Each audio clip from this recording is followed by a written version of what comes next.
eu começar aqui. Pronto, já começou. Pronto. Pode perguntar.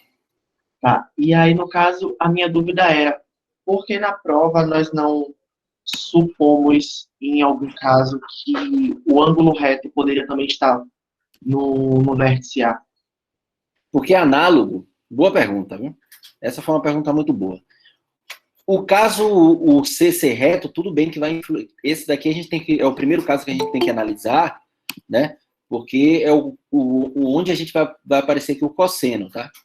Eu estou fazendo a prova para esse caso inicialmente. Na verdade, essa prova teria que fazer para os três ângulos. Só que eu vou resumir a prova para um e para os outros sai de forma análoga. Tá? Então, primeiro eu vou provar essa equação para o cosseno desse ângulo C. Tudo bem. Espera aí, pessoal. Deixa eu colocar o computador para carregar, senão descarrega no meio do caminho. Pronto. Deixa eu colocar para carregar, senão eu esqueço. Tá, aí eu vou mostrar para esse primeiro que o cosseno do ângulo seja o ângulo C, tá? Então, inicialmente, eu suponho que ele é reto, e aí eu resolvo o problema. Depois, supondo que ele não seja reto, eu tenho a opção de um desses ângulos aqui ser reto. E aí eu fiz a suposição de B ser reto, mas poderia ser A. O caso de A ser reto, ou B ser reto, é análogo, tá? Então, sem perda de generalidade, eu poderia supor que o B seja reto. Tudo bem, faltou eu comentar sobre isso, e obrigado, Lohan. Mas era só o fato de ser, assumindo que esse aqui seja reto, eu faço a prova, mas o caso do A ser reto é análogo, tá? Não muda nada, tá bom? Minha dúvida foi justamente essa. Eu fiquei com receio de colocar no final análogo, caso o A fosse reto, mas por ter alguma ressalva e não pudesse. Aí eu preferi perguntar antes disso. Não, sem problema. É só o ângulo que não é o C ser reto. Então, o B ser reto e o A ser reto é análogo. Agora faz diferença, assim, o C ser reto e o B ser reto, tá? Porque o C é o ângulo que está aparecendo aqui no cosseno. A pergunta foi boa, viu? Muito boa. Porque realmente pode causar confusão. Ah, por que ele tomou só o B e o C e não tomou o A? O C é o cara, na minha prova, o C era o que fazia o papel importante aqui, porque é quem aparece o cosseno, tá? Se eu estivesse mostrando o cosseno de B, então eu ia ter que assumir a hipótese de B ser reto, B não ser reto, e depois assumir a hipótese de um desses dois serem retos, ou A ou C. Entendeu? Um dos dois, porque aí o outro sai análogo. É sempre o maior cuidado com o ângulo que aparece aqui no cosseno. E aí o ângulo que aparece aqui no cosseno é o ângulo oposto ao lado que vai aparecer aqui isolado em quadrado, tá? Então isso que tem que estar claro. A pergunta foi boa. Ok. Então, no caso, não é necessário explicitar, porque o senhor já... tudo bem. Talvez foi uma falha só não colocar a frase sem perda de generalidade. Podemos fazer o caso para o B reto, porque o caso A reto sai análogo, tá? Mas foi bem observado. Certo. Você falou. Obrigado, professor. Eu vou colocar isso para passar limpo. A outra dúvida seria em relação a uma questão, a questão 13 da lista. Tá. Eu estava pensando em uma forma de formalizar, e daí eu queria saber se seria possível admitirmos um círculo que contenha o triângulo retângulo, de forma que o centro deste círculo fosse o mesmo do círculo contido dentro do triângulo retângulo. Não, né? Isso aí só acontece quando foi até um exercício aqui anterior, que o centro do círculo inscrito e circunscrito só é o mesmo se o triângulo for equilátero, lembra? Então, não. Nesse caso, não. Tá? Seja hipotenusa, determine o diâmetro do círculo. Ah, tá. Ah, entendi. É o círculo menor, né, que está inscrito ali dentro. Deixa eu pegar uma... Só para dar uma... Você tem um círculo inscrito no triângulo, né? Isso.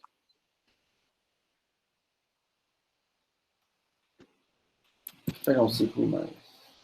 eu desenhar aqui melhor.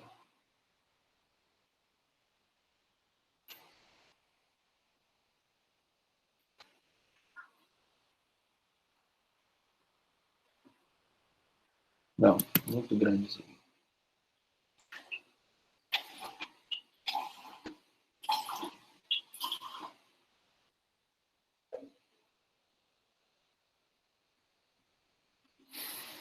Tem aqui o círculo. Eu vou pegar aqui um triângulo qualquer, né?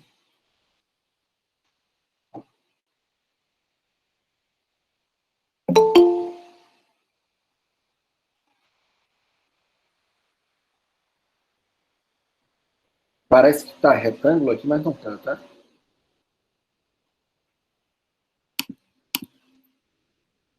Mas não está. Vou apagar aqui.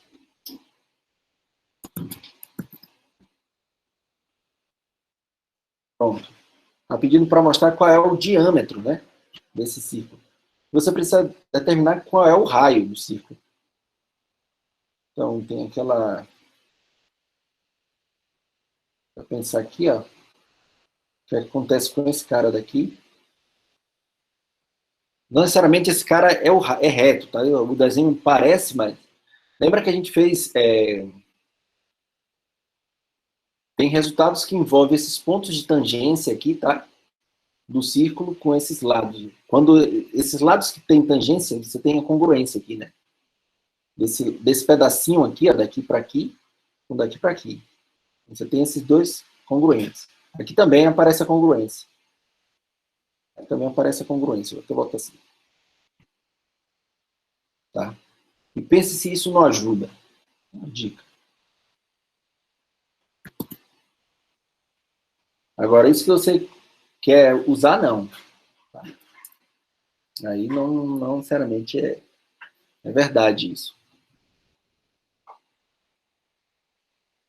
Ah, diz que é retângulo? Então mais fácil ainda. É verdade, é retângulo. Tem razão. Com a hipotenusa. Ah, então talvez mais fácil.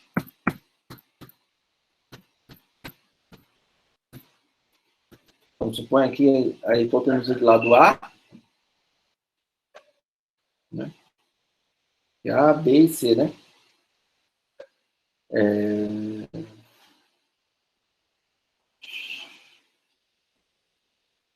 Isso, tem que...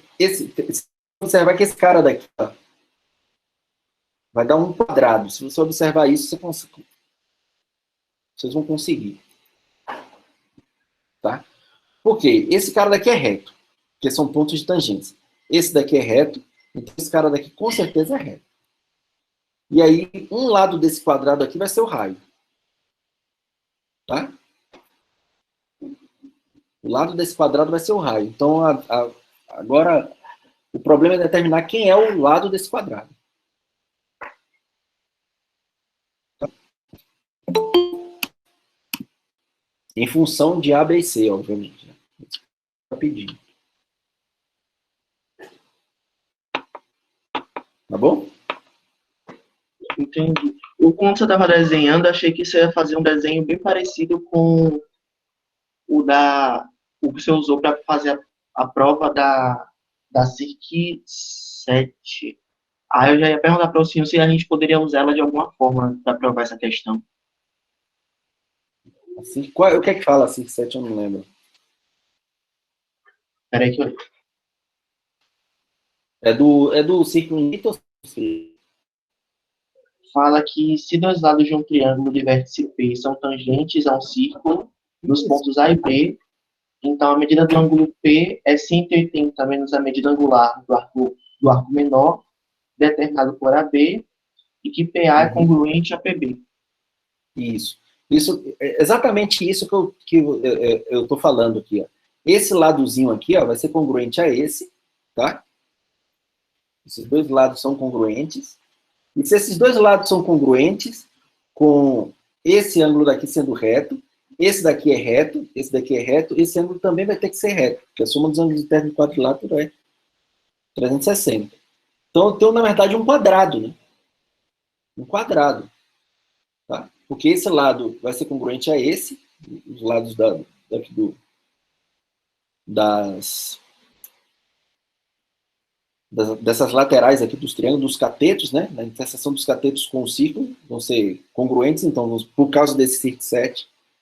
Então, a gente vai ter essa congruência entre os dois lados desse retângulo. Como são congruentes, a gente tem que isso aqui é um quadrado.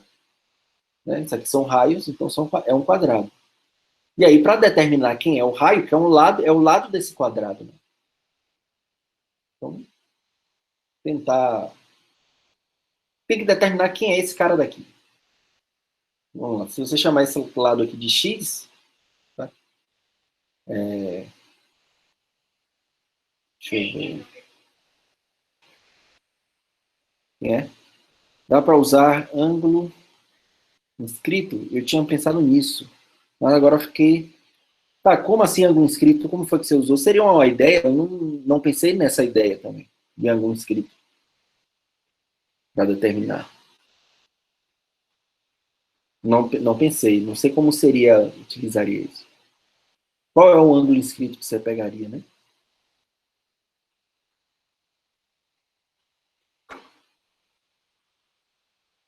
Aqui também é x.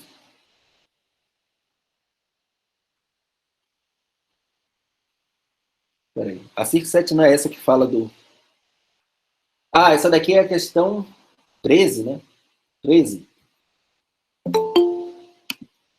A proposição 7 não é essa que fala que se os lados de um triângulo tangenciam um círculo, são congruentes, né? Aqui, ó, esses lados que tangenciam, esses lados aqui vão ser congruentes. Esse ângulo daqui tem a relação entre esse ângulo e o ângulo central aqui. Tá? Eu não sei se eu entendi o que a Clara quis dizer, mas vamos supor que naquele lado que seria a hipotenusa seria um ponto A e no lado oposto teria um ponto B. Aí nós teríamos um arco. Aí, no caso, a ponta do lado esquerdo, isso, seria um ponto P, por exemplo, que entra na circo 7. Aí, no caso, teríamos o ângulo inscrito. E acho que é isso, não sei. Mas inscrito teria que estar dentro do círculo, né? O ângulo dentro do círculo. Isso que eu não estou... Tá pegando esse ângulo aqui? Eu não estou entendendo. Isso eu não estou entendendo. Pegaria esse. Mas o que é que acontece? Se você... Como é que você tem que associar? Gente, não é difícil, não. É só associar. Esses dois lados vão ser congruentes e esses daqui também, ó. Então tem que lembrar dessa circo 7. Então o que é que você tem? A, o tamanho de A, ele é esse lado daqui, concorda? Com esse lado daqui. Só que esse lado é congruente a esse. Esse lado aqui é quem? É B menos X. Esse ladozinho aqui, ó, é B menos X, concorda? E esse lado daqui é C menos X. Como A vai ser C menos X mais, né, B menos X, aí você vai ter A vai ser igual a C mais B menos 2x. Aí é só isolar 2x aqui. 2x vai ser igual a C mais B menos A, e x vai ser C mais B menos A sobre 2. Acabou. Esse é o raio do círculo. Entenderam? A dica aqui era só determinar esse cara, mas tem que usar essa proposição 7 mesmo. E fala que esse ladozinho é congruente a esse lado é congruente a esse, e aqui está formando um quadrado, onde esse lado do quadrado é exatamente o raio. E aí eu chamei de x.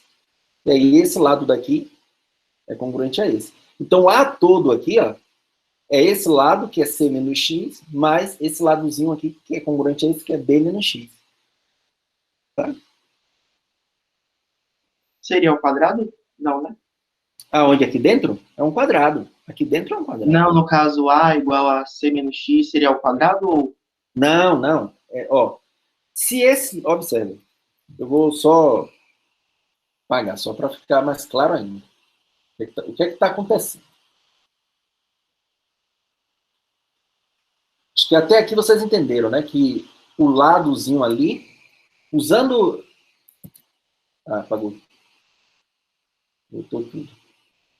Vou apagar tudo aqui para deixar o mais claro possível. Ó. Esse lado aqui, todo, mede A. O lado todo, tá? Mede A. Esse pedacinho aqui, ó, vou até falar de fazer de outra cor. Esse pedacinho aqui mede o mesmo pedacinho desse daqui, tá? E esse pedacinho aqui em azul, ó, é esse pedacinho daqui. Isso é tudo vem do círculo 7, da proposição lá. Então, esse lado todo A, né, que está em branco, é o vermelho com o azul, né? Então, A vai ser igual ao vermelho, esse lado vermelho com o lado azul. Agora, quem é o lado vermelho? Se todo esse cara daqui, ó, todo esse lado daqui, mede B, tá? Todo esse aqui é B, que está em branco. E todo esse daqui que está em branco aqui embaixo, mede C. Aí, de novo, por círculo 7, você tem um quadradinho aqui, tá? Porque esse ângulo aqui é reto, esse ângulo aqui é reto, porque é tangente com círculo e com raio vai ser reto. Então, você tem um quadrado ali. Então, esse ladozinho aqui, ó, que eu vou colocar aqui de azul claro, eu vou chamar de X. Tá? Então, você tem o quê? Que B B vai ser a partezinha em azul claro com vermelho, tá? Então, eu posso dizer que a parte em vermelho, vou botar assim, a parte em vermelho, essa parte em vermelho aqui, é B menos X. Você concorda com isso? Porque é B todo, que é o lado, menos essa partezinha em azul claro, que é X. Já essa parte aqui em azul escuro, ó, é quem é C menos X. Aqui. É C menos X. Porque essa parte toda aqui é o lado todo C, menos esse pedacinho azul claro X. Como A é a parte azul escuro com vermelho, você vai ter isso, né? É C menos X, tá? Mais a parte em vermelho, que é B menos X. Vou botar até de... para não... Tá bonitinho aqui. B menos X. Pronto. E aí, isolar quem é X aqui. Você vai encontrar o valor do raio. E aí, X vai ser o raio, isso. Maria, eu acho que Maria tinha perguntado antes, mas entendeu. Eu acho que eu não tinha visto. Entenderam como é a solução?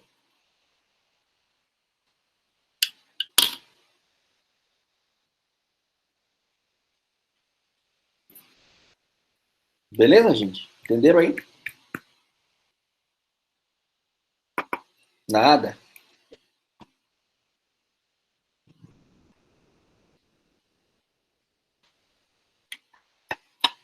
Mais alguma dúvida, gente? Então a gente vai para a aula. Mas entenderam essa daí, né? Essa daí é simples mesmo. Eu acho que a dificuldade era só perceber o quadrado aqui embaixo. Né? Perceber o quadrado aqui aí usar álgebra. Né? Tá bom? Vou voltar aqui para...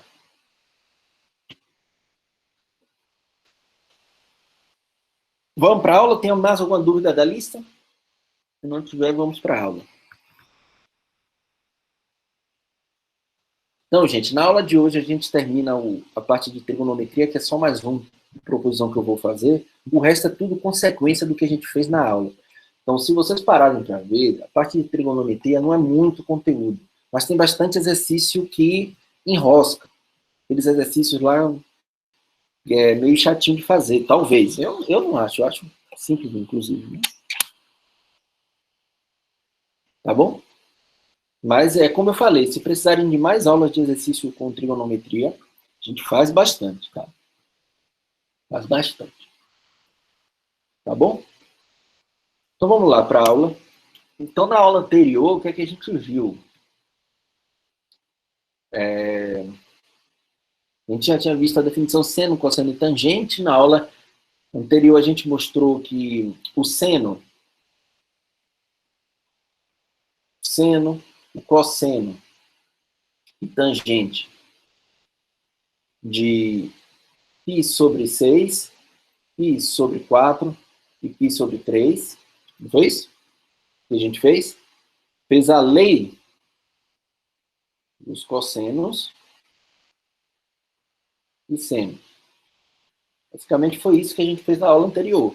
Tá? Então, desculpa, eu botei aqui cosseno, normalmente eu escrevo assim, cosseno. Tá? Tem uma razão para ser isso. Enfim, a gente provou essas leis do cosseno, e a gente provou como calcular o seno, cosseno e tangente desses ângulos, e aí, pelos resultados da aula anterior, a gente já sabe calcular o seno, cosseno e tangente do suplementar desses ângulos também. Então, a gente já sabe aí uma quantidade razoável de seno, cosseno e tangente de alguns ângulos. Beleza? Então, hoje a gente vai provar esse teorema aqui, ó, que é o seno e o cosseno da soma de ângulos. Que é isso? Esse bendito teorema. E a partir desse, dá para aplicar em muitos outros. Então, os dois principais teoremas da trigonometria básica, não, os quatro, digamos assim, teoremas da trigonometria básica, é seno, a identidade fundamental, que aí você consegue tirar muitas outras identidades. Esse teorema, que é o seno e cosseno da soma, tá? Lei dos cossenos, lei dos senos. Com isso aí, você já consegue fazer muita coisa. Obviamente, conhecer também, calcular o seno e cosseno de alguns ângulos particulares. Então, disso aí, você já consegue fazer todos aqueles exercícios de trigonometria. Mais uma vez, não de função trigonométrica. Porque função trigonométrica vai envolver gráfico de função, domínio da função, e aí tem outras análises para ser feitas, tá? Para serem feitas. Mas com esses daí já dá para calcular a maioria daqueles exercícios lá, prova aquela quantidade. Eu acho que tem um livro do Gelsiese, se eu não me engano, é um livro antigo do Gelsiese, que é só de trigonometria, se eu não me engano, é Matemática, Fundamentos de Matemática Elementar, volume 7, se eu não me engano. Eu tenho tanto esse livro na minha cabeça porque eu fiz muito esse exercício desse livro, muito. Então lá tem uma quantidade absurda de exercícios de trigonometria que, nossa, para quem tiver alguma dúvida, tiver até nas férias, é o 9? Não, eu acho que o 9 é de geometria plana, não é não?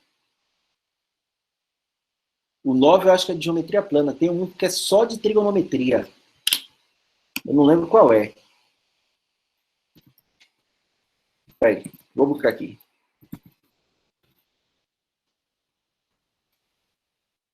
Eu não lembro. Confesso que eu não lembro. Eu não lembro qual é esse daqui, se é. Ah, não, o 7 é geometria analítica. Eu não lembro qual é, não. Tem um que é só de trigonometria. Ah, é o 3. Boa, claro, verdade. É o 3. É isso aí mesmo. Esse daí. Nossa, eu nem sabia que tinha lançado, eu estou buscando aqui na internet, eu nem sabia que tinha lançado uma versão nova, com uma capa nova. Então ficou, eu nem sabia. Eu sou da época que ainda usava aquele antigozinho. Bem legal. Então tem bastante exercício ali. Quem quiser fazer exercício, é bom. Então, para vocês para quem está fazendo a licenciatura, né, que vai ensinar isso futuramente nas escolas, nossa, aquele livro ali para ter questões para a prova é ótimo. Quer botar os meninos para trabalhar. Ele não é muito didático, né, porque ele é um livro que tem uma linguagem um pouco antiga, não é tão didático, mas em termos de exercício é muito bom. Tá bom, gente? Então vamos fazer a prova desse teorema. Ó, a aula hoje só tem basicamente esse teorema. Nós só vamos provar isso hoje. E a prova é bem legal desse teorema. O resto a gente vai começar a falar de áreas, então a gente vai introduzir os 4 axiomas de área, tá? E aí vai voltar a ter axiomas. E aí começam a aparecer alguns exercícios que envolvem novos axiomas. Tá? Então vamos lá, como é que a gente vai provar esse teorema? Primeiro eu vou construir um triângulo. Eu vou só dar ideia de como é que a gente vai fazer. Quem já viu essa prova do jeito que eu vou fazer aqui? Ótimo. Quem não viu, vamos lá. Então, considere o seguinte, ó, você tem um ângulo alfa e beta, né? Você quer calcular o seno e cosseno de alfa e beta. Suponha que eu tenho aqui, ó, o ângulo alfa e o ângulo beta. Tá? O ângulo alfa e o ângulo beta. Aqui o ângulo alfa, aqui o ângulo beta. Tá? Então, eu vou explicar a construção, depois a gente vai escrever, que a escrita fica um pouco extensa por causa de toda essa construção que vai ser feita aqui. Tá? Aí o que é que eu vou fazer? Ó? Eu vou pegar sobre esse segmento aqui, ó, eu vou marcar esse ponto aqui, marcar esse ponto aqui A, sei lá, marcar o ponto A. Então daqui está saindo 3 semirretas que determinam esses dois ângulos. Então essa semirreta do meio aqui, eu vou considerar um ponto de forma que esse segmento AP, eu vou chamar até de ponto P, tem a medida 1. Tá? Isso aqui é o que, Antônio? Desculpa. Ah, é o do livro, né? Legal, legal. Vou até abrir esse link aqui para ver os bibliotar aqui o que é.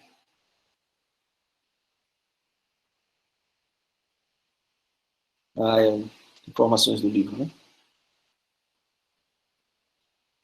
Ah, nossa. Então, soluções, é? Muito legal.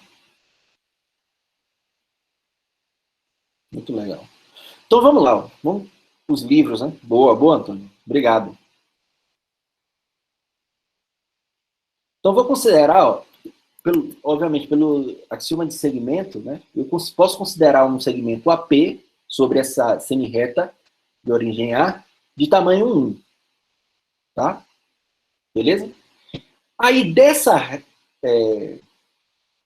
desse ponto P, eu vou baixar uma perpendicular até a outra semirreta aqui, ó. Baixar uma perpendicular até aqui. Tá bom? Baixei uma perpendicular. Beleza? E daqui, eu também vou baixar uma perpendicular sobre o outro, a outra semirreta aqui. Essa outra semirreta está um pouco pequena, deixa eu prolongar ela aqui. Eu vou baixar daqui para aqui, ó.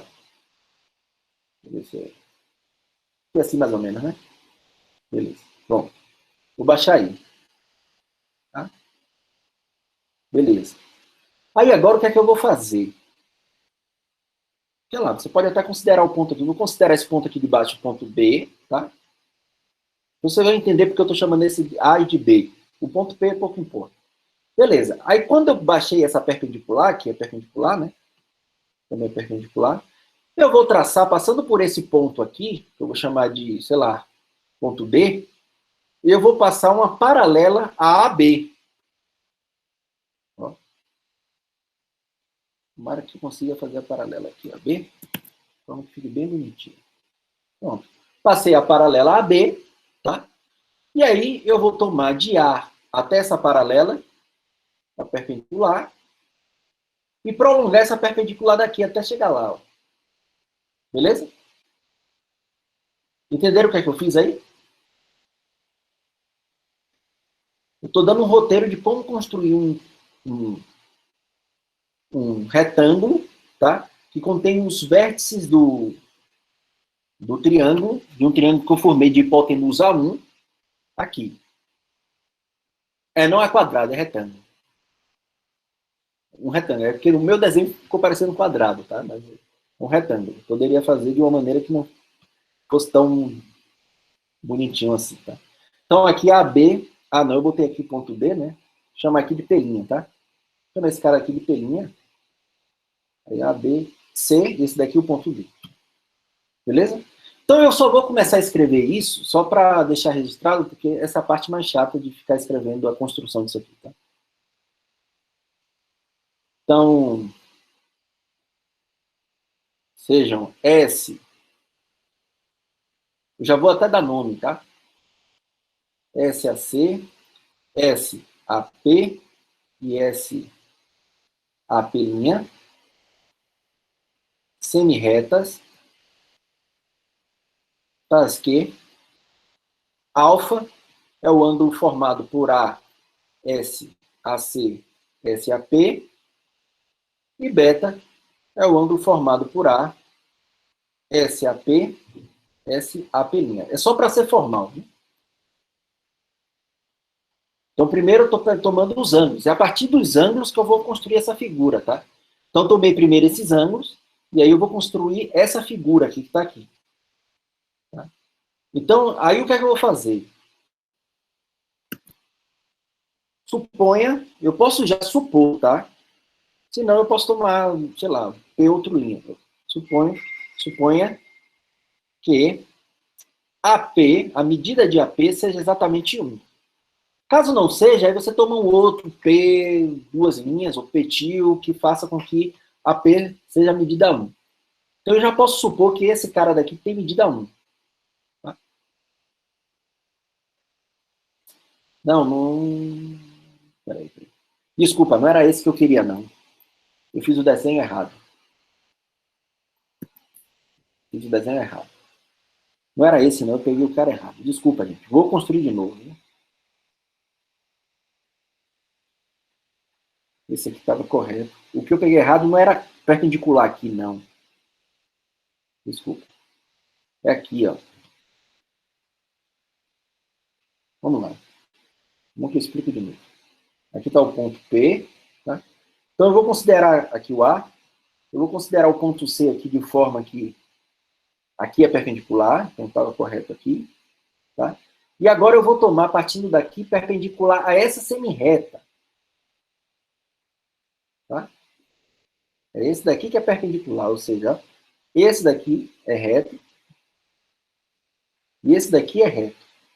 Tá? Aí eu prolongo essa daqui para poder encontrar lá, tá? Eu vou escrever isso, vai ficar claro, né? Tá bom? Aí sim, agora eu sigo... esse cara daqui eu vou chamar de P', tá? E aí eu tomo uma paralela passando por P'. Alfa, o que garante alfa? Em que momento eu estou dizendo que alfa é 45? Eu não falei em nenhum momento que alfa é 45, né? Ah, só dúvida?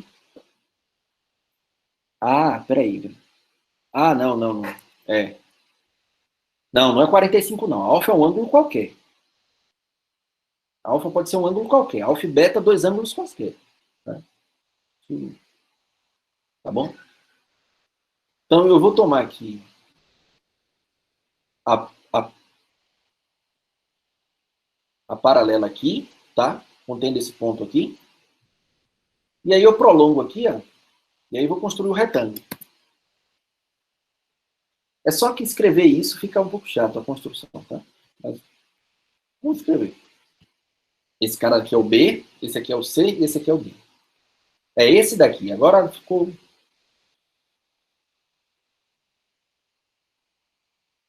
Não, eu errei de novo, viu, gente?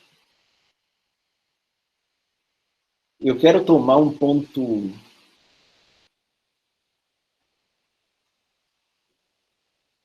Na verdade, eu quero que a P' seja 1. Eu baixo de P' perpendicular sobre essa semi-reta, tá? Aí eu encontro o ponto P e daqui eu baixo outra perpendicular. Agora sim. A terceira sempre vai. Agora sim. Eu quero que a hipotenusa seja 1.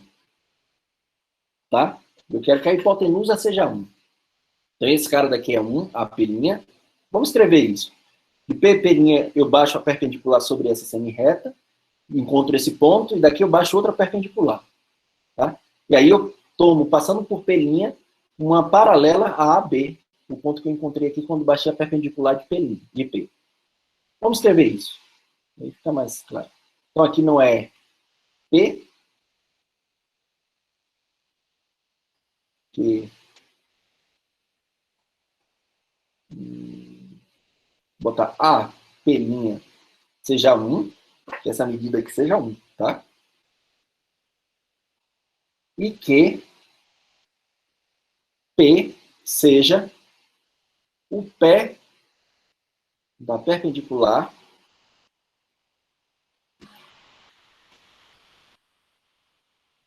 baixada de P' sobre SAP. Tá bom? É axioma de medição aqui, Wesley.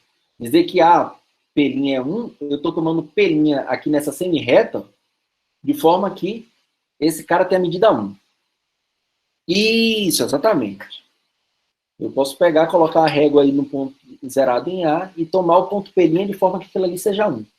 Aí tomo o P, o pé da perpendicular sobre essa semi-reta, e aí eu tomo B, né? Aí seja P, o pé da perpendicular baixada de P' sobre SAP, sobre essa semi-reta, tá? E aí daqui dessa semi de P, agora eu baixo outra perpendicular. Seja C, pé da perpendicular,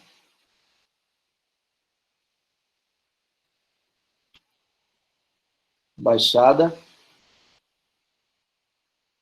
de P sobre SAC. Tá bom?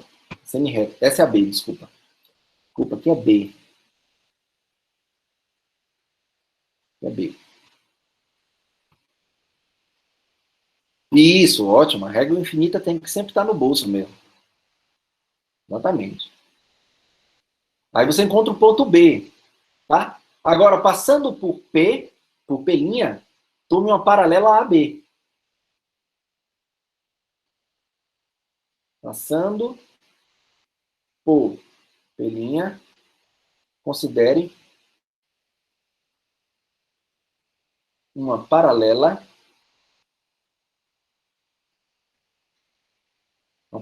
a AB, tá?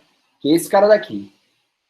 Aí o que é que a gente faz para considerar? Prolongando o segmento SBP e tomando a perpendicular baixada de A sobre essa reta, ou pode tomar a perpendicular, né? Vai dar no mesmo aqui. Considere C e D. Eu vou escrever C primeiro. C, o ponto de intersecção de SBP com esta reta. E D,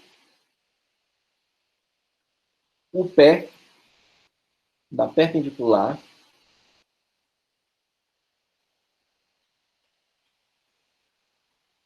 baixada de A sobre tal reta. Tá bom? Então, isso aqui é só a formalização dessa construção aqui. Como é que eu vou construir esse retângulo, onde esse lado desse triângulo aqui é uma hipotenusa de raio 1, e aí eu formo um triângulo que contém dois vértices do triângulo, né? Nos lados do retângulo e um vértice exatamente coincidindo com o vértice do retângulo. Beleza? Então, era só construir isso. Agora vamos provar. A dificuldade é construir isso. Vocês vão ver como a prova aqui vai sair simples, tá? A dificuldade é só construir isso. Agora vamos começar a calcular seno e cosseno aqui na história. Quem é esse lado aqui, ó? AP. Esse lado AP. Quanto é que mede esse lado AP? Cosseno de beta é o cateto adjacente, né? Então, o cosseno de beta é quem? É AP sobre a hipotenusa desse triângulo, que eu peguei de propósito 1, exatamente para dizer o seguinte, ó, a medida de AP é exatamente o cosseno de beta. Então, esse cara daqui, esse lado, mede cosseno de beta. Tá? Beleza? Esse cara mede o cosseno de beta. Só que esse cosseno de beta aqui agora é a hipotenusa desse outro triângulo, ABP. Tá? Então, quanto é que vai medir AB aqui? Se eu tentar calcular o cosseno de alfa, né? O cosseno de alfa por esse cara daqui de baixo vai ser quem? AB sobre a hipotenusa, que desse triângulozinho é cosseno de beta. Então, quem é AB? Que é essa medida daqui? Cosseno de alfa, cosseno de beta. Esse lado aqui vai medir cosseno de alfa, cosseno de beta. Beleza? Tá bom? Beleza. Agora, quem é esse lado aqui, ó, BP? Com o auxílio do seno, você consegue determinar, né? Ora, o seno de alfa, nesse caso aqui, é quem? É o cateto oposto, PB, sobre a hipotenusa desse triângulo, que é cosseno de beta. Então, PB, isolando PB aqui, ó, vai ser quem? Seno de alfa, cosseno de beta. Então, esse lado aqui, só esse lado aqui, vai medir seno de alfa, cosseno de beta. Eu vou começar a apagar aqui só para não fazer confusão, tá? Eu acho que vocês já entenderam por que esse cara é cosseno de alfa, cosseno beta, e por que esse ladozinho aqui é seno alfa, cosseno beta. Por causa dessa justificativa aqui. Então vamos continuar calculando aqui, tá? Ora, observe o seguinte, ó. Esse segmento AP', a reta que contém esse segmento, é uma transversal a essas duas paralelas, né? DC e AB. Então, esse ângulo daqui, vocês concordam que esse ângulo daqui é congruente a todo esse daqui? Então, esse ângulo daqui mede alfa mais beta. Vocês concordam com isso? Ótimo. Então, se esse ângulo daqui é alfa mais beta, né? Se você calcular o seno dele, é o cateto oposto, que aqui é reto também, né? Então, é cateto oposto sobre a hipotenusa, que é 1. Então, todo esse lado AD é seno de alfa mais beta. Vou até colocar de vermelho, para ficar didático. É seno de alfa mais beta. Tá? Beleza? Vamos continuar nossa... Ah, e esse pedacinho aqui, ó. Só esse pedacinho daqui é usando o cosseno, né? O cosseno de alfa mais beta é o cateto adjacente, que é dP', sobre a hipotenusa, que é 1. Então, esse cara daqui é o cosseno de alfa mais beta. Beleza? O que está faltando a gente calcular agora são esses dois pedacinhos daqui, né? E aí, agora, o que é que a gente vai fazer? Quem consegue me dizer quanto é que mede esse ângulo daqui? E por quê, claro? Qual ângulo? Esse daqui, ó. P', esse ângulo daqui. Seria π sobre 2 menos alfa? Não, alfa está aqui. O que seria alfa? Π sobre 2 menos alfa, esse daqui. Chegou perto.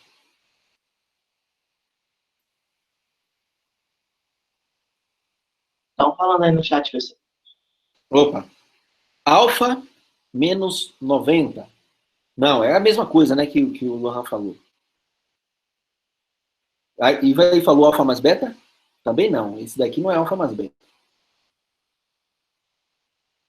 Seria alfa, não? Isso. Por que seria alfa? Isso é verdade. Como? Por que seria alfa, cara?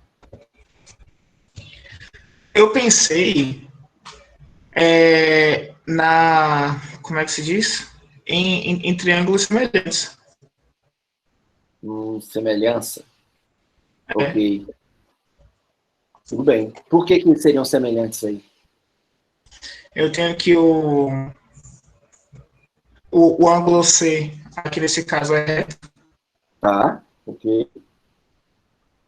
E, deixa eu ver, por que é semelhante?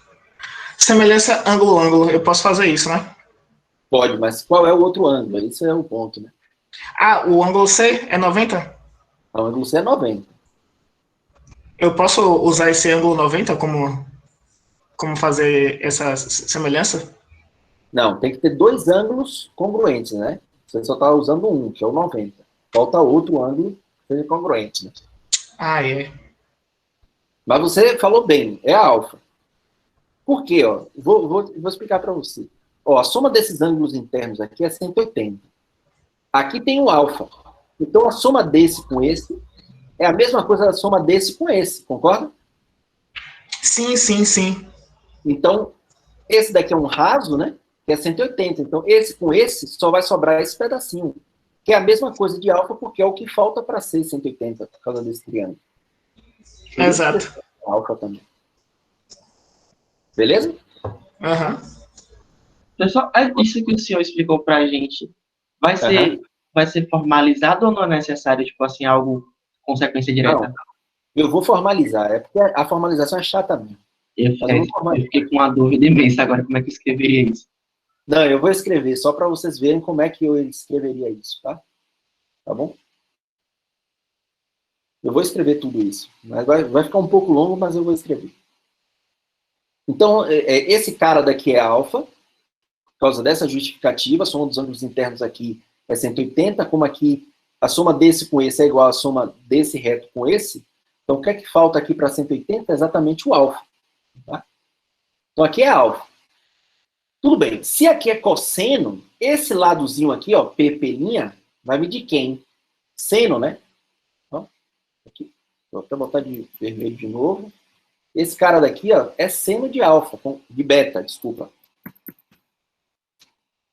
É seno de beta, que é esse cara, esse lado daqui.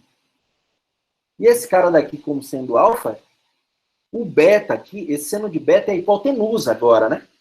É a hipotenusa. Então vamos lá, fazendo a mesma conta. Quem é agora o seno de alfa? Olhando agora para esse triângulozinho pequeno. O seno de alfa vai ser igual ao cateto oposto, P'C, sobre a hipotenusa que nesse triângulo daqui é seno de beta. Então, P'C vai ser quem? Seno de alfa, seno de beta. Então, esse cara daqui, ó, essa medida aqui, é seno de alfa, seno de beta. Tá? Vou apagar aqui só para vocês. Como é que a gente chegou nessa conclusão. E agora, usando o cosseno de alfa, a gente chega naquela outro cara ali, ó. Usando o cosseno agora de alfa, o cosseno de alfa é o cateto adjacente, que é PC, sobre a hipotenusa, que é seno de beta. Então, PC vai ser quem? Cosseno alfa, seno beta. Então, esse ladozinho aqui é exatamente isso aqui, ó. Cosseno alfa, seno beta. Pronto. Aí agora a gente já tem as medidas de todos os caras ali, todos os lados ali, né? Do retângulo. Como no retângulo os lados têm medidas iguais, o que é que a gente pode concluir, ó? O que a gente vai concluir? Esse lado AB é BP mais PC. Então, ó, seno de alfa mais beta vai ser igual a quem? Seno de alfa cosseno beta mais cosseno alfa seno beta. Tá? E agora, fazendo agora o AB como sendo dP' mais P'C, a gente vai chegar ao quê?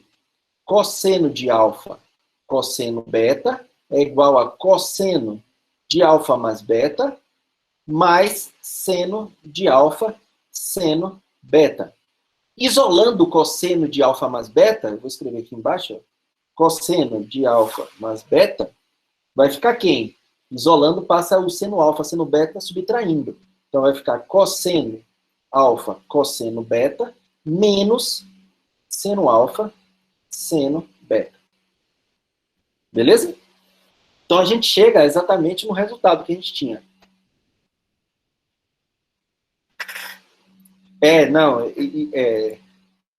Assim, a construção, a formalização da prova é um pouco mais complicada na hora de você formalizar. Mas por que eu gosto sempre de fazer... Tem outras formas de fazer essa prova, tá? Mas por que eu gosto dessa daqui, por mais que a formalização seja mais longa? É que, por exemplo, você pode apresentar essa prova para alunos de segundo grau. quando você está ensinando trigonometria para um aluno de segundo grau, por que não apresentar essa prova? Dessa forma que a gente fez informal, não formalizando, tá? Mas dessa forma informal, por que não? Tá? Você basicamente usou a definição de seno e cosseno sobre um triângulo específico de hipotenusa 1.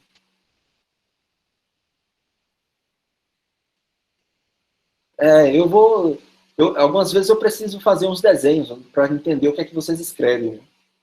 Tem algumas pessoas que fazem desenho, tem outros alunos que não fazem desenho. Aí eu vou tentando desenhar o que vocês estão escrevendo, para ver se eu não encontro. É aí que eu encontro algum problema. Não, faz isso, faz isso. Isso ajuda bastante. Me ajuda, pelo menos, a corrigir. Porque muitas vezes o desenho não é a prova, mas o que você escreve, eu vou olhando para o seu desenho e ver se está sendo realizado ali. Né? Isso, exatamente. Como a gente fez aqui agora, né? A gente fez o desenhozinho e foi construindo. Então, por exemplo, essa prova construtiva, ou até aquela prova do Teorema de Pitágoras usando áreas, tá? A gente vai até fazer, quando falar de áreas, a gente faz a prova usando área. Dá para apresentar para o aluno de ensino médio. Por que o aluno de ensino médio não pode aprender, pelo menos de maneira informal, demonstrações, provas matemáticas? São provas simples, tá? Então dá para o aluno ali entender, ao invés de agora eu ficar decorando musiquinha de cosseno de soma e seno da soma, agora eu consigo pelo menos entender de onde é que vem essa coisa, tá? Tá bom?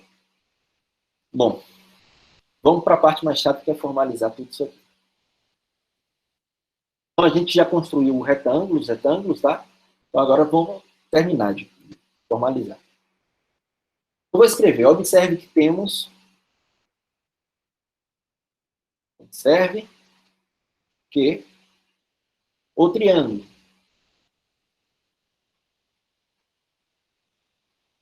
AP' é retângulo de hipotenusa AP' igual a 1. Beleza? É isso que está aqui. Sendo assim, o lado AP vai medir quem? O cosseno de beta, e o lado PP' vai medir seno de beta. É isso aqui, ó. Cosseno de beta, seno de beta. Tá bom? Beleza. A gente tem outro triângulo também, ABB. Observe agora o triângulo APB. Assim, a hipotenusa AP vai medir o cosseno de beta. E, portanto, a gente tem que AB vai ser cosseno de alfa, cosseno beta. Cosseno alfa, cosseno beta. Tá? E o outro lado, que é BP, vai ser quem? Esse cara daqui, ó.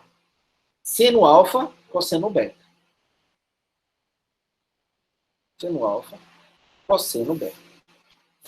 Tá bom? Então, pelo menos a gente já tem essas medidas. Okay? Essa é essa.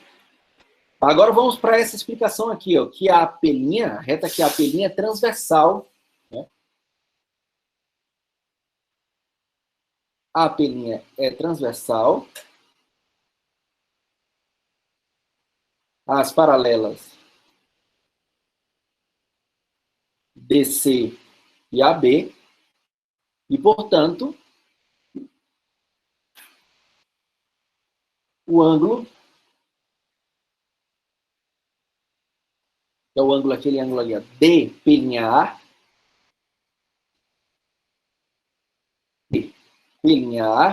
né? A medida desse ângulo Vai ser exatamente alfa mais beta. Beleza? Chegou nessa conclusão. Alfa mais beta.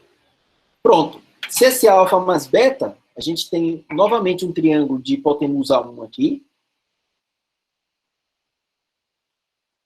Vamos escrever aqui. O triângulo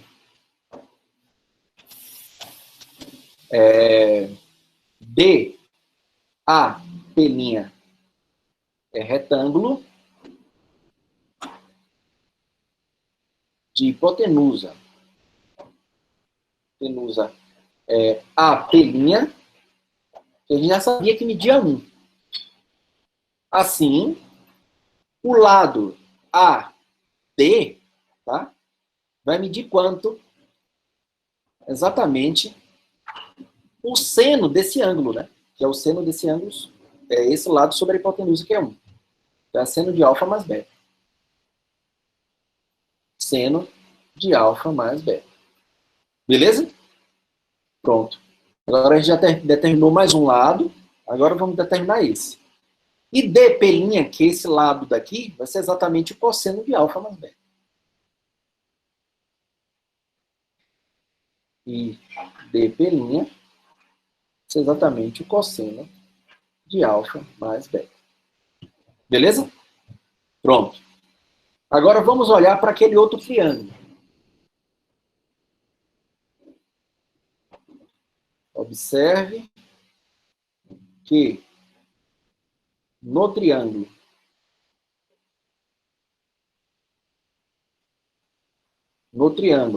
esse triângulo daqui, ó, CP', CP', o ângulo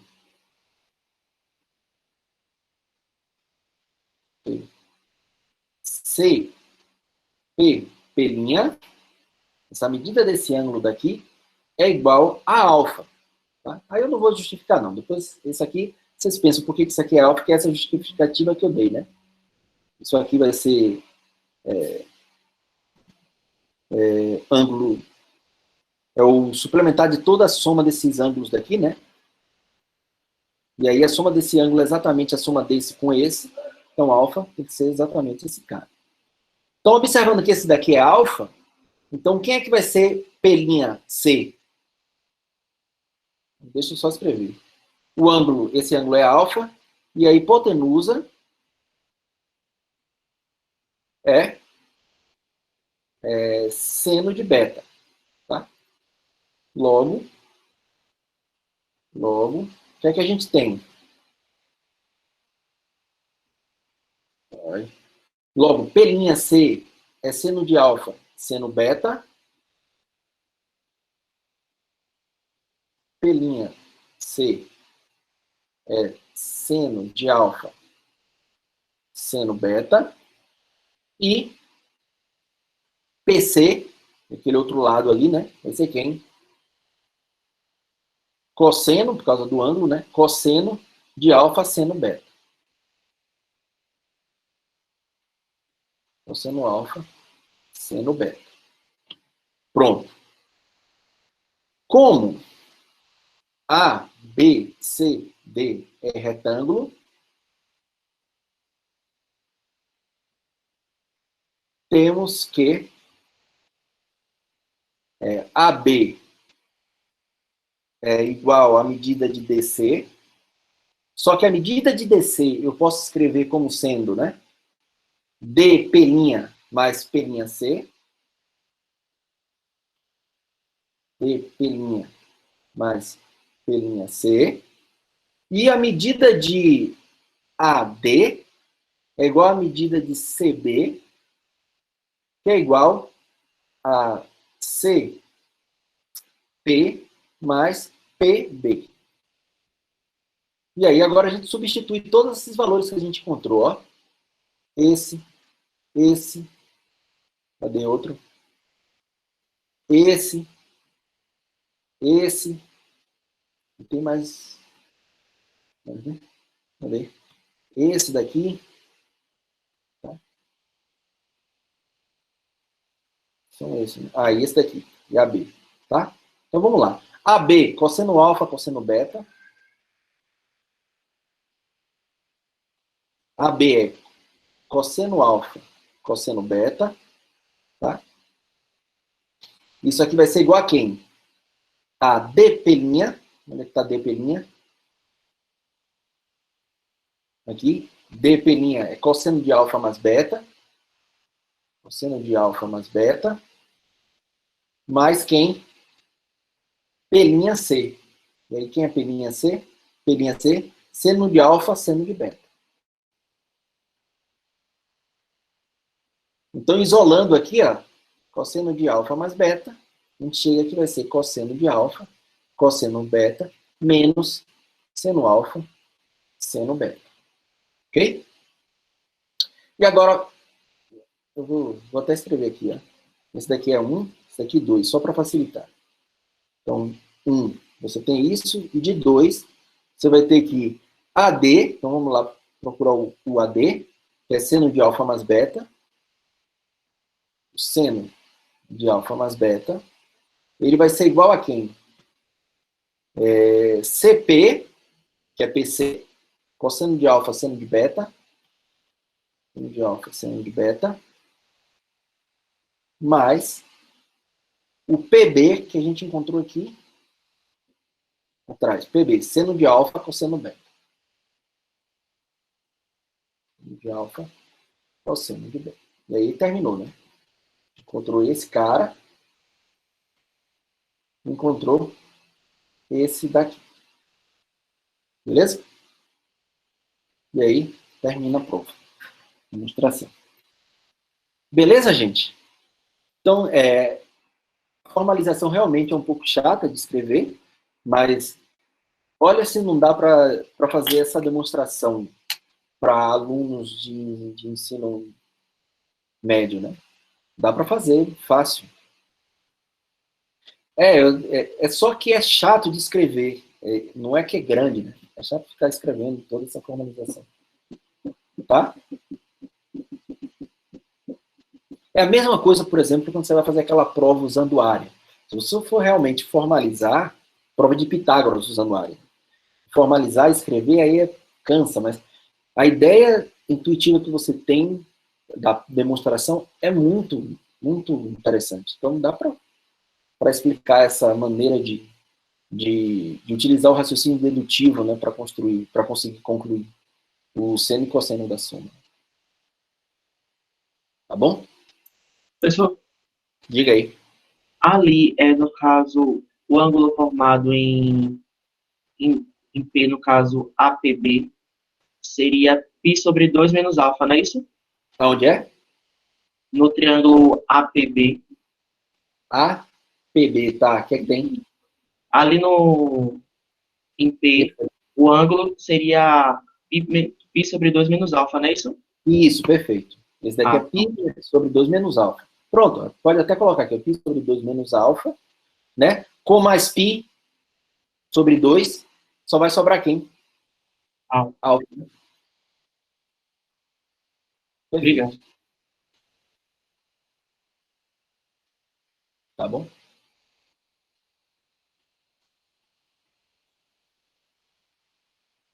Muito bom. Legal, legal. Tá bom? Aí agora, com essa daqui, usando agora isso daqui, né? Que é o seno e cosseno da soma, você consegue concluir todas essas daqui, ó. Todos esses.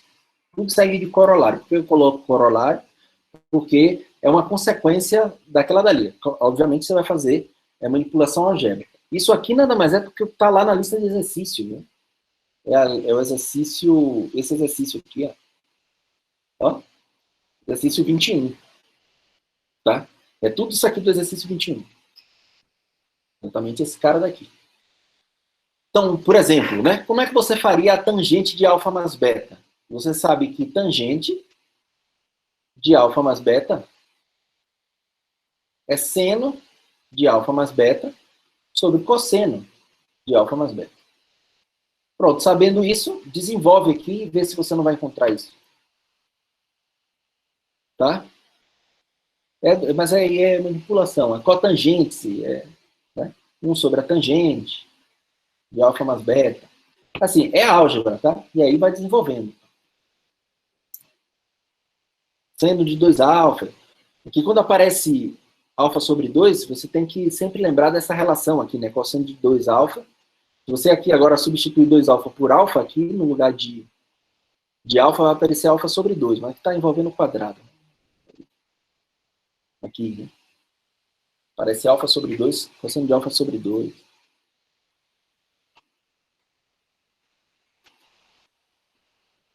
Não, calma, não desanime. Eu ainda nem olhei a atividade de ontem. Tá? Mas dá para fazer tranquilo. Viu? Talvez em algumas tenha que usar a identidade fundamental. Mas tudo sai como uma consequência do que a gente já provou. Tá? Então não é difícil, não. E aí a gente pode tirar um dia para fazer mais exercícios sobre trigonometria. Eu prometi que eu vou colocar mais questões na lista e vou colocar mesmo. Já tem algumas questões interessantes para colocar.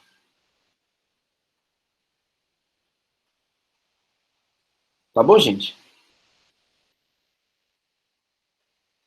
Tá. Como eu já esperava que a formalização e explicar essa prova ia demorar um pouco, né? A gente apresentou, então a parte de área que a gente vai começar agora não tem nenhuma proposição. A gente vai introduzir a noção de área e os axiomas de área. Tá? Então, como a gente introduziu os axiomas de medição de segmento e de ângulo, vai introduzir axiomas, vou até colocar aqui, axiomas de medição de área. Tá? Beleza? A parte de área é a parte última dessa parte de geometria euclidiana. Eu vou fazer mais aulas, depois de fazer algumas, eu acho que são 2 aulas de área, ou 3, não lembro. Aí eu faço alguns resultados interessantes sobre alguns teoremas gerais da geometria. Tem alguns teoremas bem legais que dá para fazer, que a prova não é tão simples, tá? Tem uma prova tem um teorema muito bonito, que é que se toma ponto da interseção das bissetrizes e das mediatrizes, né? Acho que é essa. Não, e liga o ponto médio, não lembro direito qual é a hipótese, quando eu vou colocar aqui, ele divide o triângulo em 6 triângulos semelhantes. É bem interessante. Tem bastante exercício, teoremas legais para fazer. Então eu vou fazer e depois a gente fala sobre geometria não euclidiana. A gente volta mais para falar aquelas partes de história, contar a história. Tá bom? Então vamos lá para a área. Então o primeiro que eu preciso definir é o seguinte, ó. O ponto interior de um triângulo para definir o que é uma região triangular. Então seja ABC um triângulo, deixa eu tomar aqui um triângulo. Tá?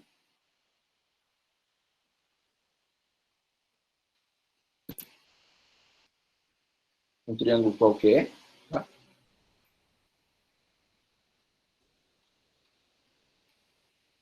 Isso.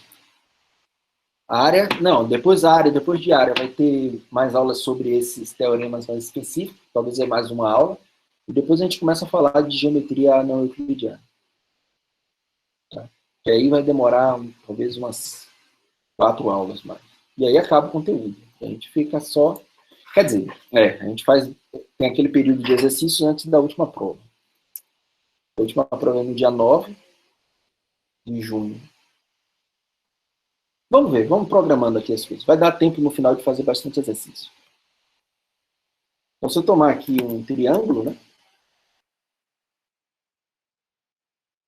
ABC. Então, o que um ponto é interior, né, do triângulo se existe um segmento DE com extremidades em 2 lados distintos do triângulo que contém um ponto P. Ou seja, se eu pegar qualquer segmento aqui ligando 2 lados, ó, aqui e aqui, se esse segmento toca o ponto P, esse ponto P está no interior do triângulo. Tá? Então, uma região triangular é a região de todos os pontos interiores do triângulo. Ou seja, são todos os pontos que estão em segmentos que ligam pontos onde as extremidades do segmento estão nos lados do triângulo, tá? Então, todos os pontos interiores são todos esses pontos que estão aqui dentro. Tá? Então, é só a definição formal do que é ponto interior e região triangular. Por quê? Que aí eu preciso agora, assim como a gente definiu o segmento, não definiu o que era segmento, definiu o que era ângulo, tá? Que era aquela tripla, não sei o quê. Então, aqui também a gente vai definir o que é região triangular. E aí a gente define o que é aqui é só para uma observação aqui, o triângulo, no caso, você tem a região triangular, então o triângulo, aquela borda, é chamada de fronteira da região. Só para dar uma nomenclatura, tá? Então, a região poligonal é o seguinte, uma região poligonal é a união de um número finito de regiões triangulares, que duas a duas não têm pontos interiores em comum. O que é que eu quero dizer com isso? Vamos lá para o desenho. Então, eu vou tomar aqui, ó, um triângulo, tá? Aí eu tenho aqui outro triângulo, por exemplo. Aí eu tenho aqui outro triângulo, aqui. Aí eu tenho agora esse outro triângulo daqui. Tá? Então, esse cara daqui é uma região poligonal, tá? A região poligonal é formada por regiões triangulares, tá? Que não tem pontos interiores em comum. Tá? Então, por exemplo, se você falar assim, eu tenho esse cara daqui, eu tenho esse triângulo daqui, ó, sei lá, assim. Isso daqui é uma região poligonal? Não. Porque tem pontos interiores em comum desses dois triângulos. Tá? Tudo bem, mas eu poderia separar aqui, triangularizar essa figura, então seria poligonal. Poderia tomar algo assim, né? Isso aqui é chamado de triangularização. Vou colocar aqui assim. Pronto. Triangularizei. Tá? Mas não pode ter pontos interiores em comum. Então, eu posso dividir a região em triângulos de forma que eles estejam dessa forma, né? Sem conter pontos interiores em comum. Tá?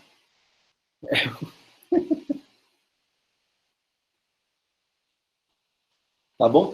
Especialidade do Romero Brito. Então, você triangulariza, você tem essas regiões poligonais, tá? E aí, é que a gente vai começar sobre essas regiões poligonais.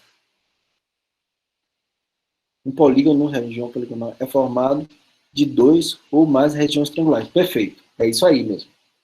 Isso aí mesmo. Yeah. Tá? Um polígono, por exemplo, se você tomar sei lá, vou pegar aqui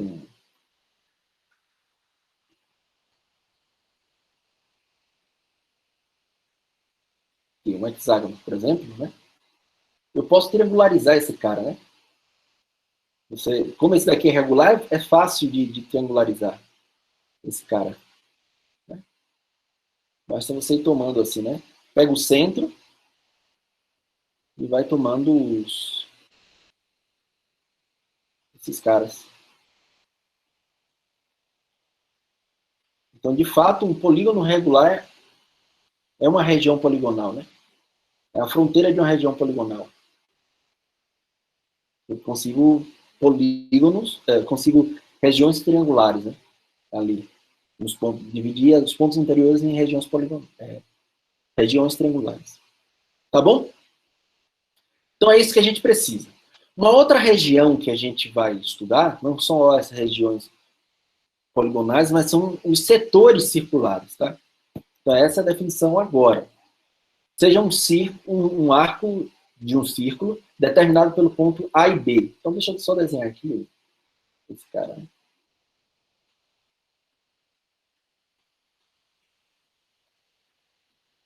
Como eu só estou querendo um setor, eu tenho aqui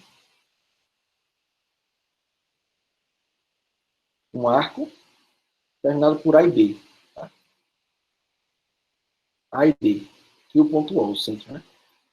O setor circular determinado pelo arco é o conjunto de todos os pontos do segmento OP, onde P é um ponto do arco. Então, pega um ponto qualquer do arco aqui, ó, P.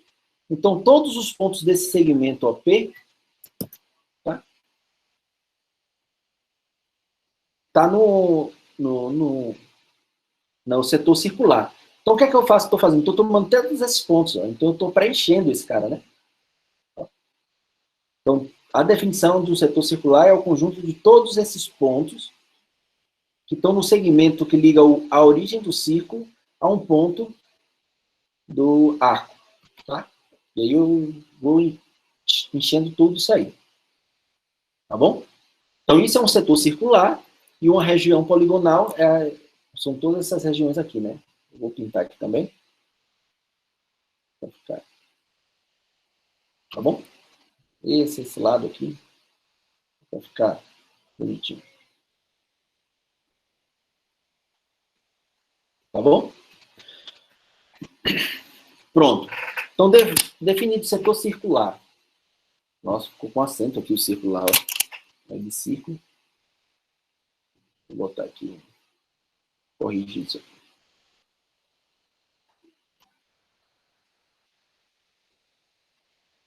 Tá bom? Setor circular e tem região poligonal. Então, o primeiro axioma é o seguinte, ó. Cada região poligonal, ou setor circular, corresponde a um número real positivo. Esse número é chamado de área. Então, vamos lá, ó. Você tem o conjunto dos números reais, é a mesma ideia da medição de segmento, tá?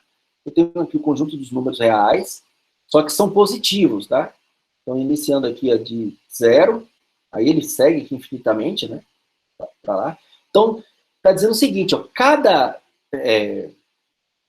região poligonal, o setor circular, obviamente que um círculo inteiro é um setor circular, tá? Onde o A coincide com o B. Então você tem esse, aqui tá horrível, esse não é um retângulo, né? Eu pensei que fosse.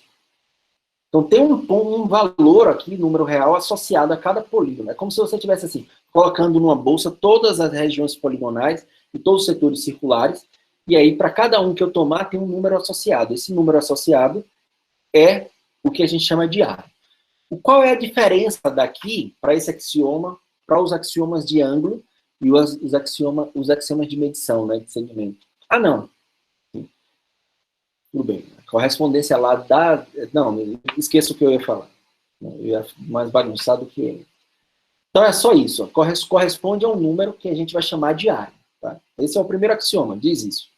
Toda região poligonal ou todo setor circular corresponde a um número. Beleza. O segundo axioma, que é o seguinte, se eu tenho que uma região é formada pela união de duas outras regiões, né, onde essas duas regiões se intersectam em um número finito de pontos ou em um segmento, então a área dessa região toda é a soma das áreas de R1 com R2. O que é que eu quero dizer? Ó? Vou tomar um exemplo aqui. Então, eu tenho aqui um quadrado, sei lá, um retângulo, quadrilátero. Eu tenho aqui, por exemplo, sei lá, um trapézio aqui, porque isso aqui ficou meio... Eu tenho um triângulo aqui assim, ó.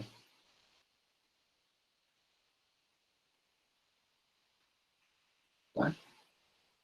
Então, a área desse cara daqui, a área de todo esse cara daqui, de R, que é R, aqui é R1 unido a R2, né? Aqui é R1, aqui é R2. A área de R vai ser igual à área de R1 mais a área de R2.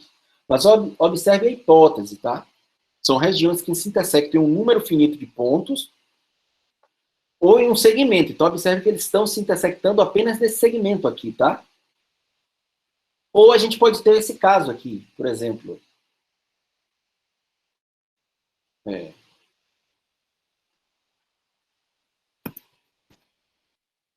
Sim, por exemplo, em uma intersecção finita.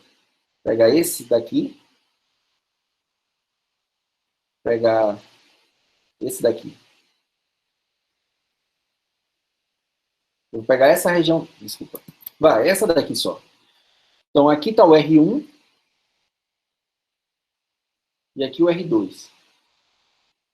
Então, a R, que é R1 unido a R2 satisfaz a hipótese que a quantidade de pontos de intersecção entre essas duas regiões é apenas um ponto, tá? Que é esse ponto daqui. Então, a área de R também vai ser a área de R1 mais a área de R2. Tá bom? Professor, quando é que isso não acontece? Quando é que você tem isso aqui, ó? Você tem aqui um quadrilátero, por exemplo, sei lá. E aí você tem um triângulo aqui assim. Então, de forma que a região... Esse cara, eu vou até marcar aqui. Ó.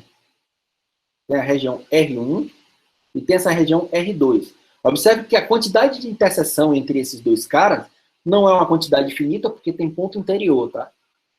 E nem é um segmento.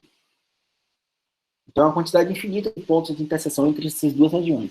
Então, nesse caso, eu não posso dizer que se R é igual a R1 unido a R2, eu tenho, então,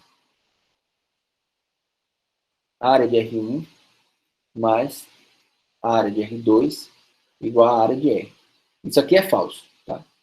Nesse caso, isso não acontece. E, desculpa, Rian, agora que eu vi a sua pergunta. Você falou que precisa de axioma. Infelizmente, sim. E vocês vão entender por quê. Primeiro, é que em nenhum momento, como é que eu consigo dizer o que é um número associado a uma região? Tá? Que número é esse associado a essa região? Então, o primeiro axioma que eu coloco é dizer o seguinte: cada região existe um número associado. Tá?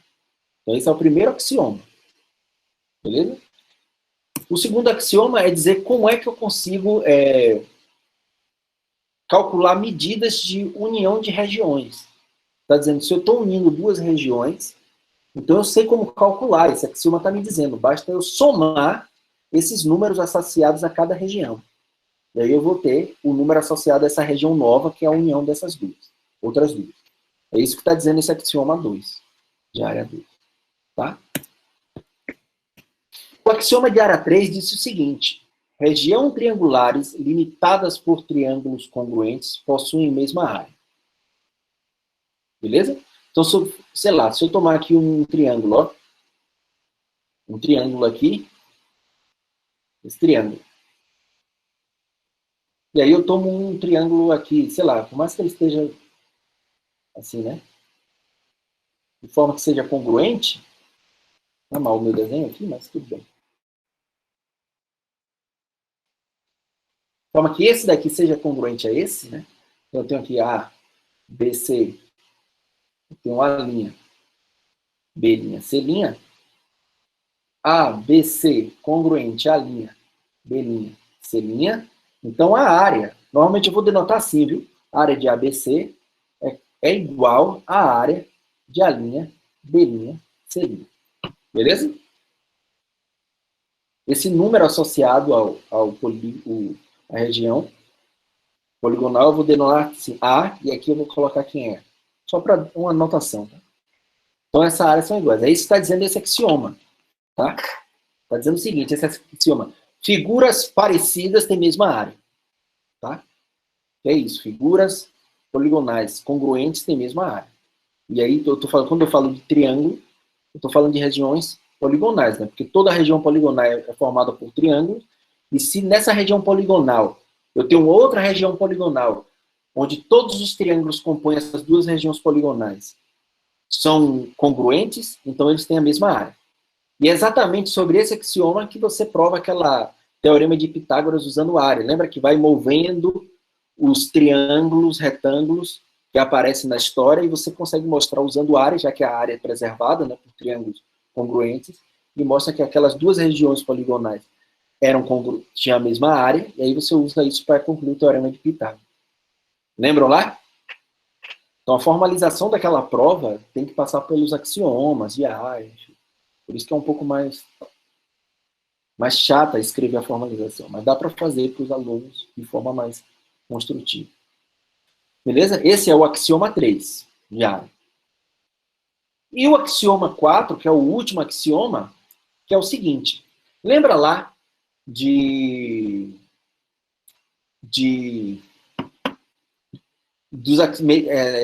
os axiomas de medição de segmento, né? Que dizia assim, cada segmento tem um número. Tinha um axioma parecido com esse, o axioma 2, que era a soma, se eu tenho um segmento de A a B e de B a C, então a soma do segmento de A a C era somar o tamanho do segmento AB, depois somar o segmento BC. É algo parecido aqui. Tá? Aí tem o segmento 3, está dizendo que era aquele lá, né? Se você tivesse segmentos congruentes, então o segmento tinha a mesma medida, tá? Então esse daqui, o 3. E lá tinha dizendo como calcular a medida do segmento, lembra? Para calcular a medida de segmento, AB, por exemplo, o que é que você fazia? Você pegava a coordenada de A, a coordenada de B e fazia a subtração. Nesse caso aqui, a gente não introduz coordenadas. Tá? Lá era mais fácil. Então, o que é que a gente faz aqui? O que a gente faz aqui, a gente introduz o seguinte axioma.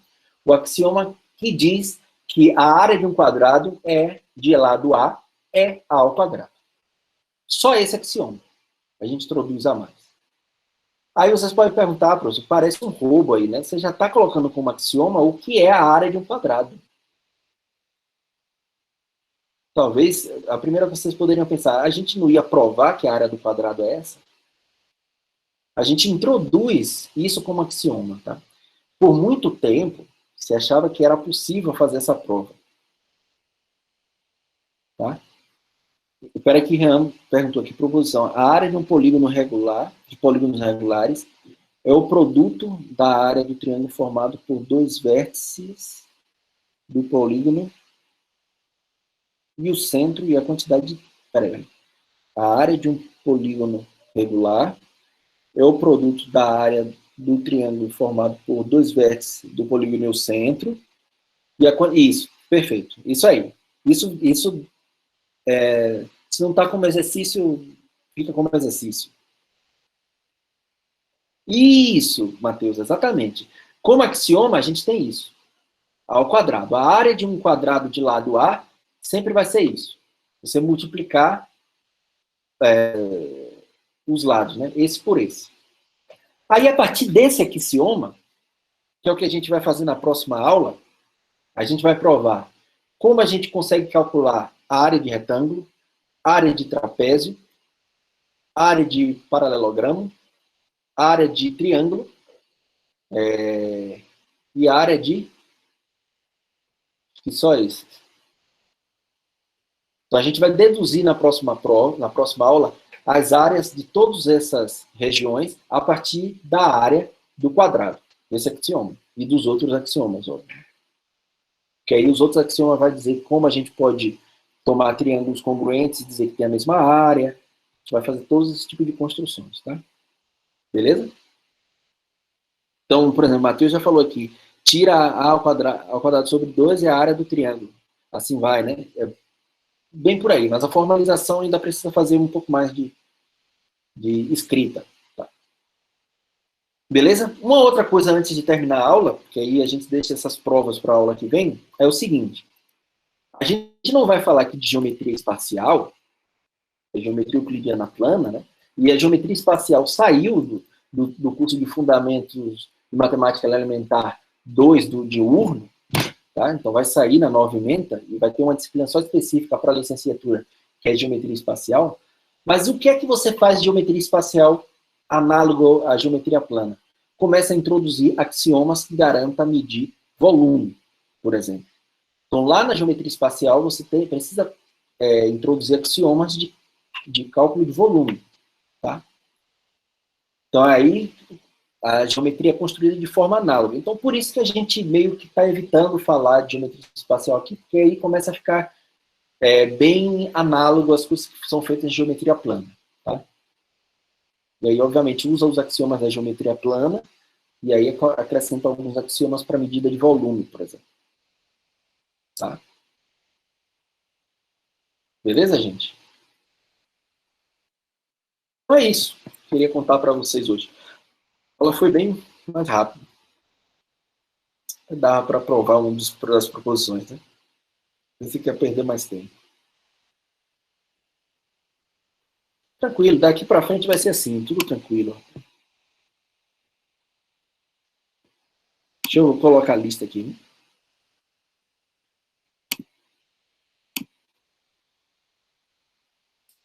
Vou colocar a lista aqui.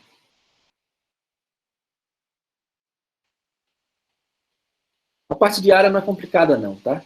Tem a área de círculo e região e setor circular, que a gente faz na outra aula ainda, tá? E aí a gente vai precisar daquele raciocínio do pi. Obviamente a gente não vai precisar daquela construção toda que a gente fez do pi, mas eu vou dar uma ideia, eu não vou fazer a prova também daquele jeito formal, mas eu vou dar a ideia de como seria a prova, de como é que você chega na área do círculo, tá? E aí você precisa daquela ideia de aproximação da área do círculo por aproximações de regiões poligonais de polígonos regulares, tá? Mesmo bem parecido a construção, então vai ficar bem análogo a prova, só que aí a gente faz usando axiomas de medição de área. Tá?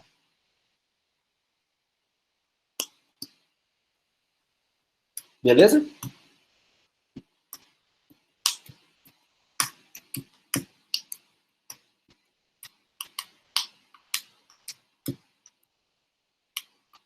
Alguma pergunta, gente, sobre essa aula de hoje?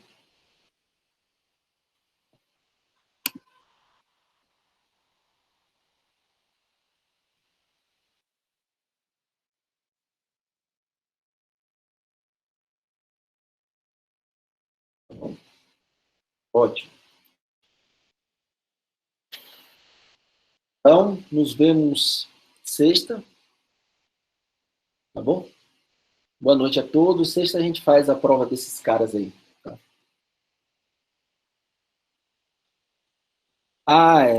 Você está falando desse sinal aqui, é? Assim? É isso, Antônio? Exato. Esse aí mesmo, como se chama? É quando você quer dizer, por definição, aquilo uma coisa é igual a outra. Por exemplo, a gente viu lá que seno de alfa, por definição, aí você coloca 2 pontos no início. Só para dizer que, por definição, quer dizer que sei lá, cateto oposto sobre a hipotenusa. Tá? É por definição, só para dizer isso. Por definição é isso. Então, alguns livros, vocês verem isso, já não confundem. Tá bom? Estudem, viu? Professor, Diga aí. eu tenho uma dúvida que, na verdade, é da atividade de ontem. Tá. Que é a questão 9 da lista, né? Se for mais preciso.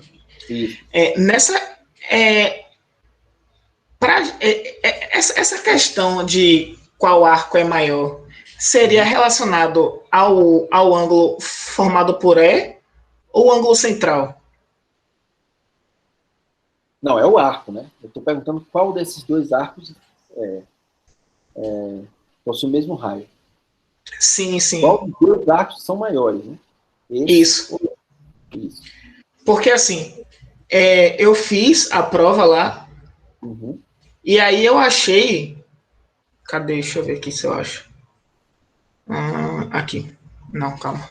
Isso aqui é foto 2. Eu achei que o ângulo GOH... GOH, é maior que o ângulo DOF. Tá. Né? GOH é maior que DOF, que no caso seria... isso mesmo. Por quê? Hã? Ok, tudo bem. Isso. Então, como é que eu chego que, tipo... E assim, o ângulo central, que eu lembro lá do ensino médio, quando eu tomo qualquer, enfim, reta ou algo assim do tipo que cruze... que faça o ângulo central, né? Aqui. Ele é todo mundo. Uhum. Observe que é medida em graus, tá? Então eu quero saber qual dos dois tem maior medida em graus. Então, Uhum. nesse caso, pera. Então, nesse caso, GF vai ser igual a DF. GF vai ser igual a... Não, GF não, calma. Olha, GH vai ser igual a. Vai ser maior que DF? sim, mas precisa provar por quê, né? Então, porque eu achei que o ângulo GOH é maior que o ângulo DOF. E aí há essa relação. Tá, eu vou olhar lá qual é a prova, mas, por exemplo, eu vou só dizer aqui como é que faz isso daqui. É bem simples. Vocês não... É bem simples. Se você tomar aqui os dois ciclos, né? Você tem um ciclo, vou tomar outro menor. Vou fazer o desenho ali. Tem assim. Aí, vamos lá. Você tem esses dois caras aqui, né?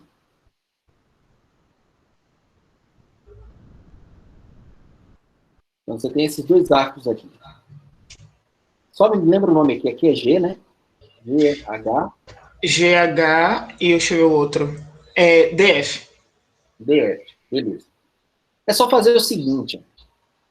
Pega esse triângulo daqui, ó. Esse que ponto era esse aqui? É o ponto E. Esse aqui é o E. Pega esse triângulo, pega um ponto daqui, desse triângulo. Esse, né? Quem é esse triângulo daí? Sei lá, pega um ponto P aqui. Esse ângulo daqui, ó, que corresponde a esse arco, né? Tá? Esse ângulo daqui é externo a esse triângulo. Isso. Eu fiz isso. É maior do que esse. Esse ângulo daqui é maior do que esse. E esse daqui corresponde a esse arco. Então, acabou. Eu fiz. Então, eu fiz isso, só que de uma maneira totalmente gigantesca agora. O GPH é maior, o esperamos do ângulo externo, do que D. Que D. Porque esse ângulo daqui é exatamente o ângulo que corresponde ao ângulo interno desse arco aqui, né? DF. Isso. Tá. Agora eu sei porque a minha prova ficou maior. Porque eu tomei o ângulo central. O ângulo central, não sei. Por isso que eu estou dizendo que eu preciso olhar a sua prova para saber exatamente quais foram os argumentos que você utilizou lá. E sim. Já ficou correto também, não tem problema, mas eu preciso dar uma olhada. Sim. Nossa, minha prova ficou gigante, meu Deus do céu. Eu preciso dar uma olhada. Não, mas se você usar o teorema do ângulo externo, sai rapidinho. Então, eu usei ele e é porque, tipo, na aula de círculo, eu não lembro qual foi a aula agora, tu deixou uma proposição, ou não, um caso pra gente provar. Isso. Aí eu fiz esse caso, tipo, que foi bem parecido com esse desenho aí, só que tirando esse ângulo menor, que o ângulo, por exemplo, o DOF seria igual a 2 vezes o DF. Isso é verdade. Então, eu fiz isso, sabe, porque eu usei isso como prova e eu achei que o GOH seria 2 vezes DF mais o arco AB. Aí tem uma prova lá que eu fiz. Eu tenho que dar uma olhada, porque é isso. Eu tenho que dar uma olhada para saber como é que foi realmente feito. Para ver se não tem nenhuma passagem correta. Mas eu acho que é possível fazer também. É aquilo que eu falei, né? Não se resume a uma maneira só de fazer, né? Sim. Entendi. Eu vou dar uma olhada. Beleza. usando o ângulo central, é possível fazer isso. Mas aí eu acho que dá mais trabalho. Dá muito trabalho. Mas eu vou dar uma olhada lá. Valeu. Beleza. Pessoal, Sim. aproveitando, na aula 20, teve uma prova que eu não consegui entender muito bem. Teria como você explicar? No caso, é só o desenho. Tá. E... Deixa eu ver. Ali, passou. Esse? Eita, peraí que eu tirei um print. Onde tem o comprimento... Não, nessa não.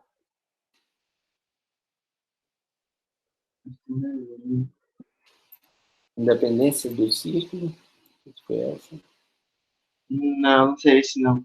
É onde tem escrito o comprimento do círculo.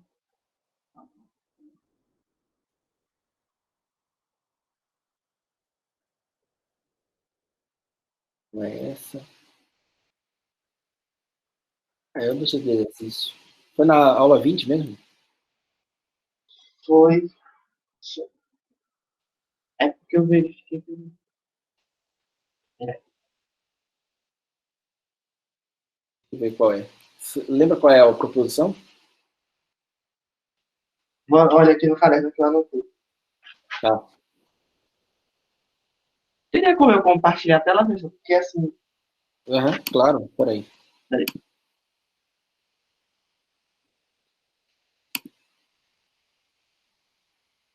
Pode ir.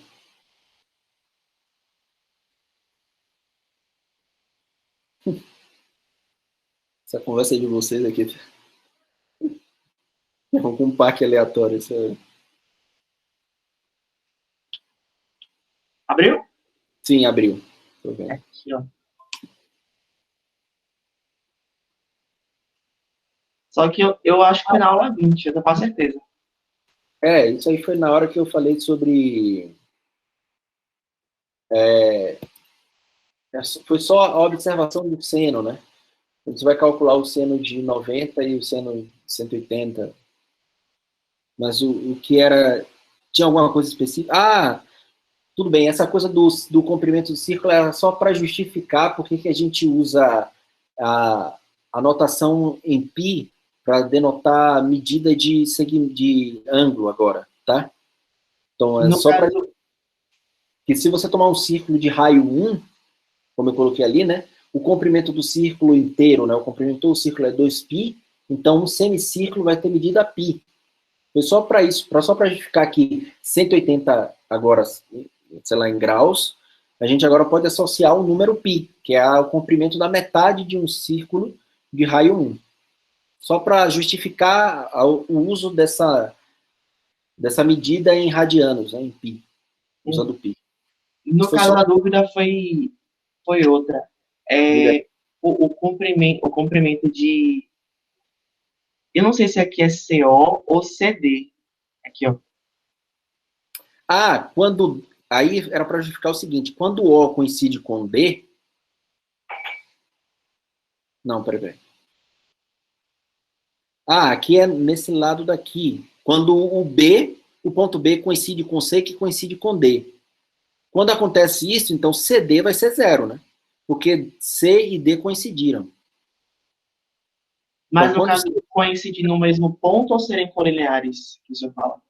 No mesmo ponto. Porque o C' está no semicírculo, o C está no semicírculo, e o D também, o D é o pé da perpendicular, mas como o C coincide com o B, quando você vai descer o pé da perpendicular de um ponto que já está na reta, não é nada, né?